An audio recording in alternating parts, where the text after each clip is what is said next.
এখন আপনার মাধ্যমে আমরা চাই যে এটা প্রচার প্রচারণার মাধ্যমে সংসদ সদস্য আমাদের আজকের কচুয়ার ডক্টর সেলিম মাহমুদ সাহেব যেন আমাদের এই বাইসারা বাজার দীর্ঘদিন ধরে এই অবস্থা।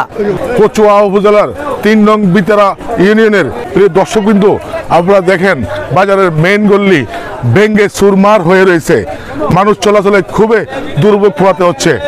এই রাস্তা দিয়ে কচুয়া, ফালাখাল বিভিন্ন জায়গায় বাইসারা বাজার দিয়ে বিভিন্ন যানবাহন, ছোট ছোট যানবাহন চলাচল করতেছে এবং হাজার হাজার মানুষ এই রাস্তা দিয়ে চলাচল করে এবং এই বাজারে কেনাকাটার জন্য আসতে হয় মানুষের।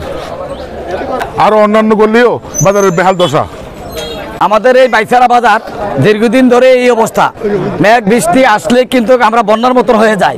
হ্যাঁ, এখান থেকে কিন্তু ডিস্ট্রিক্ট ট্রাক চলে, এদিক দিয়ে নবাবপুর, চান্দিনা, বুঝছেন, এদিক দিয়ে কতুয়া, এদিক দিয়ে সাসার হইয়া দাউদকান্দি পর্যন্ত এই রোডটা, আমাদের রোডটা চতুর্মুখী। আজকের এই অবস্থা আপনারা সরাসরি দেখছেন যে আমাদের কি অবস্থা। অটো রিক্সা দিয়ে চলা যায় না, হাঁটা যায় না। দীর্ঘদিন ধরে আমরা এই দুর্ভোগ পাইতেছি।